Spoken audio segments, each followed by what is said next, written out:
जो हमारे आयुर्वेद के आने का जो प्रयोजन है, जो उसका कारण है, उसका क्यों आया है वो, तो वह है स्वस्थ से स्वास्थ्य रक्षण। जो स्वस्थ व्यक्ति हैं उनके स्वास्थ्य की रक्षा की जा सके और जो बीमार हो चुके हैं उनकी बीमारियों को दूर किया जा सके। बीमारियां पहले भी थी, बीमारियां आज भी हैं।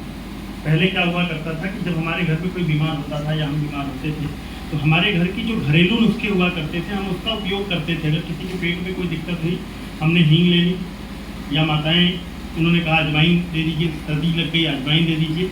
इस तरीके की तमाम चीज़ें थी। कोई भी ऐसी बीमारी जैसे चिकन पॉक्स वगैरह अगर मोहल्ले में आ गया तो हमें याद है कि बचपन में हमारी माँ हमें हल्दी पानी में घोल करके पिलाया करती थी कि इससे तुम्हारा इम्यून सिस्टम बेहतर होगा, तुम ठीक हो जाओगे और जो इन्फेक्शन है वो तुम्हें नहीं लगेगा। और आज की बात अगर हम करें तो इन सब चीज़ों से हम कहीं ना कहीं दूर होते चले जा रहे हैं। हम कहीं ना कहीं चिकित्सा की उन पद्धतियों पर आश्रित होते चले जा रहे हैं जो एक बीमारी को ठीक करती हैं और कहीं ना कहीं हमें उसके प्रति एकदम अवसर आश्रित बना देती हैं और कई सारी और बीमारियों को जन्म देती चली जा रही हैं और हमारी अपनी इम्यूनिटी भी डाउन होती चली जा रही है और नई नई चीज़ें ऐसी आ रही हैं जिसके बारे में ना हमने सुना था ना हमने सोचा था। और इसका उदाहरण 2 से 3 साल पहले हम लोगों ने बहुत अच्छे से देखा है कोरोना के बारे में, जिसका जिक्र आप अपने व्याख्यान में भी कोरोना की बात कर रहे हैं।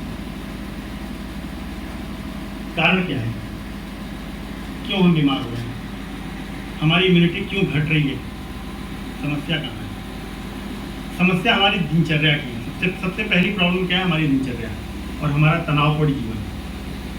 दिनचर्या क्या है, पहले कहा जाता था, हम जब छोटे थे, मेरी उम्र 43 साल है और छोटे का मतलब ये बात है 85, 86 या 90 के आसपास की। हम बहुत छोटे थे तो माँ बाप हमको सूर्योदय से पहले जगा देते थे और रात में 8-9 बजे तक हमको सुला देते थे और कहते थे, मम्मी हमारी गाना गाती थी, कोटो ब्रह्म बेला का सुंदर समय है, और आगे का मुझे बहुत याद नहीं आ रहा है, पहली लाइन मुझे बोलती नहीं। सुबह उठना होता था। आज दिनचर्या में क्या हो रहा है कि अगर स्कूल ना हो तो बच्चों के उठने का समय है 9 बजे, 10 बजे, और स्कूल है भी तो भी भागते हुए 6 बजे उठते हैं, फटाफट कुछ हल्का फुल्का खाया फिर चले गए। तो यहाँ गड़बड़ हो रही है। और हमारे यहाँ महिलाएं क्या करती हैं, पुरुष क्या करते हैं कि अगर उठे भी बच्चों के लिए तो बच्चों को छोड़ करके आते हैं फिर से सो जाते हैं, जो कि गलत है। हमें उससे अपने आप को बचाना पड़ेगा। दूसरा, खान पान में एक चीज़ कही जाती है कि सुबह का खाना राजाओं की तरह होना चाहिए, दोपहर का खाना सामान्य व्यक्ति की तरह होना चाहिए और रात का खाना भिखारियों की तरह होना चाहिए। यानी कि सुबह आप खूब अच्छे से खाइए क्योंकि उस समय आपका पाचन तंत्र बेहतर तरीके से काम करता है। और जैसा सर ने बताया कि मैं एक्यूप्रेशर विधा से पिछले 23 सालों से मैं प्रैक्टिस कर रहा हूँ, वहाँ पे हम लोग एक ऑर्गन क्लॉक पढ़ाते हैं। उस ऑर्गन क्लॉक में सुबह 3 से 5 का समय लंग्स का, 5 से 7 का समय लार्ज इंटेस्टाइन का और 7 से 9 का समय स्टमक का बताया जाता है। यानी 5 से 7 के बीच में अगर कोई उठता है और वो अपने मोशन क्लियर करने जाता है तो उसे कॉन्स्टिपेशन होने की संभावनाएं बहुत कम है, क्योंकि उस समय आपका इंटेस्टाइन, आपका लार्ज इंटेस्टाइन एक्टिव है और वो प्रॉपर तरीके से आपके स्टूल को पास कर देगा। और सुबह 7 से 9 का समय चूंकि स्टमक का है, उस समय आपने बेहतर भोजन किया, जो भी भोजन किया वो पचेगा। हम क्या करते हैं, सुबह का नाश्ता चाय पी ली, बहुत बड़ी बिस्किट ले लिया साथ में। जो राजाओं की तरह होना चाहिए था वो कैसा हो गया, रात वाला। दोपहर का भोजन कैसा होना चाहिए, सामान्य व्यक्ति की तरह। लेकिन यहाँ होता क्या है, 10 बजे ऑफिस जाना है, लेट हो रहा है, जल्दी जल्दी कुछ लाओ, फटाफट खा लें। टिफिन में डाला आपने, 2 रोटी डाली, गए वहाँ पे खा लिया। क्या खाया आपने दोपहर में, कुछ नहीं। शाम को जब 7 बजे आते हैं तो पर्याप्त समय कब मिला, रात में। तो बनाओ भाई, पूड़ी बन जाए, सब्जी बन जाए, सेवइयाँ बन जाए, और उसके बाद रात में खूब दबा के खाया हमने और सोए, बीमार नहीं होंगे तो क्या होंगे। हमें इसको परिवर्तित करना है और हम इसको अगर परिवर्तित करेंगे तो निश्चित रूप से बीमारियां हम बीमारियों से बचेंगे। अब आते हैं बात आयुर्वेद की करते हैं। आयुर्वेद में भी स्वस्थ से स्वास्थ्य रक्षण, आतुरस्य विकार प्रशमनम छ की बात करते हैं। आतुरस्य विकार प्रशमनम छ का बहुत अच्छे से निर्वहन हमारे वैद्य जी लोग कर रहे हैं। कोई बीमार हुआ, उनके पास गया, उन्होंने लिख दिया ये चीज़ें ले लीजिए। आज स्वामी रामदेव जी ने, कुछ भी हो, आज कुछ भी चल रहा हो उनके उसमें, लेकिन एक चीज़ तो तय है कि आयुर्वेद का बढ़ावा, आयुर्वेद और योग को बढ़ावा देने में जो उन्होंने काम किया है वो शायद मील का पत्थर है। और उनके जितनी भी सेंटर पे चले जाइए वहाँ वैद्य जी आपको मिल जाएंगे। ठीक है, वो उनके प्रोडक्ट्स को बेचने के लिए वहाँ बैठे हुए हैं, उसको कर रहे हैं, लेकिन कहीं ना कहीं वो हमारी सुविधा जो 5000 साल पुरानी विधा है आयुर्वेद, उसको बढ़ावा दे रहे हैं। और वहाँ पे जाके आपका इलाज बता दिया जाता है कि ये चीज़ें आप ले लीजिए। वो भी किस चीज़ का पार्ट है, बीमार हो जाने के बाद ठीक होने का।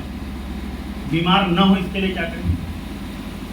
आज हम शुरुआत से जो चीज़ें हम खा रहे हैं, जैसे कुछ लोग कहते हैं कि हम बहुत संतुलित भोजन करते हैं। संतुलित भोजन का मतलब घर में चावल दाल रोटी सब्जी खाते हैं और वो चावल दाल रोटी सब्जी के अलावा बहुत जंक फूड पे नहीं जाते हैं, कोई चाउमीन बर्गर पिज़्ज़ा ये सब चीज़ें नहीं खाते हैं। तो चावल दाल रोटी सब्जी से हम तो स्वस्थ होने चाहिए, फिर भी वो बीमार हो जाते हैं। क्यों? क्या चावल दाल रोटी सब्जी से प्रॉपर न्यूट्रिशन हमारे शरीर को मिल रहा है? जब हरित क्रांति आई थी तो यह हुआ था कि हमारे खेतों में उपज बढ़ाई जाएगी और उसके लिए डाला गया क्या? यूरिया, खाद, ये सारी चीज़ें डाली गई, DAP वगैरह। और उसके बाद जब कीड़े लगने लगे तो क्या डाला गया? कीटनाशक। आज कीटनाशक का छिड़काव होते हुए आप जाके देखें अगर, तो कीटनाशक को छिड़कने वाला मास्क बहुत अच्छे से लगा के जाता है। जो चीज़ वो सूंघ नहीं सकता, जो नुकसानदेह है, वो अगर खेतों में डाली जा रही है तो उसका तत्व हमारे उस अनाज में आ रहा है कि नहीं आ रहा है। अगर वो तत्व हमारे अनाज में आ रहा है तो निश्चित रूप से वो अनाज के थ्रू हमारे शरीर में भी आ रहा है। किडनी की प्रॉब्लम होती है, क्रेटनाइन बढ़ जाता है, क्रेटनाइन बढ़ जाता है, यूरिया बढ़ जा रहा है। ये यूरिया कहाँ से आ रहा है शरीर में? ये टॉक्सिन्स कहाँ से आ रहा है शरीर में? तो ये कहीं ना कहीं ये सारे, अब हम कह रहे हैं कि अगर इतना नुकसानदेह है तो क्या हम उसको खाना छोड़ सकते हैं? नहीं छोड़ सकते। That is the part of our life. हम उसको छोड़ ही नहीं सकते। हर किसी के लिए संभव नहीं है। हम गांव में नहीं रह रहे हैं कि हमारे पास खेत है और हमने अपने खाने के लिए खेत को ऑर्गेनिक फार्मिंग के रूप में हमने उसको डेवलप किया। मजबूरी हमारी है तो एक ही चीज़ होती है कि हम कुछ चीज़ें ऐसी करें जिससे वो टॉक्सिन जो हमारे शरीर में आ रहा है वो धीरे धीरे डे बाई डे बाहर निकलता जा रहा है। आज हार्ट के केस में कहते हैं कि भारत विश्व की राजधानी बन रहा है। भारत विश्व की राजधानी हार्ट के केस में बन रहा है। और हम लोग सुनते आ रहे हैं कि अचानक से पता चला कोई डांस कर रहा है डांस फ्लोर पे और अचानक गिरा, उसकी डेथ हो गई। की जिंदगी में खाना खा रहे हैं, सब्जियां बन रही है, तेल में बन रही हैं, ऑयल जा रहा है, पूड़ी बन रही है, पराठे बन रहे हैं, तेल में बन रहा है, ऑयल जा रहा है। तो हम बाहर निकले, टॉक्सिन सब जगह है। अभी हम कल सर के पास गए थे तो हमने सर को दिखाया, मैं जो शर्ट पहने हुआ था वो थोड़ा सा ब्लू था, डार्क ब्लू। मैंने ऐसे हाथ दिखाया तो पूरी धूल, पूरा धूल। क्यों? क्योंकि मैं IRT से निकल करके और बघाड़ा होते हुए सर के पास गया था और इतना धूल था कि मैं वहाँ सांस रोक करके तब मैं गाड़ी चला रहा हूँ। और यही हालत कमोबेश काफ़ी जगहों की है शहर में। कितना टॉक्सिन हम इनहेल कर रहे हैं। ऑयल ले रहे हैं, कितना ऑयल हम अपने अंदर डाल रहे हैं, जिसको कहते हैं बैड फैट, जो ट्राइग्लिसराइड, जो कोलेस्ट्रॉल को बढ़ाएगा और जाकर के हमारे आर्टरीज को ब्लॉक कर रहे हैं।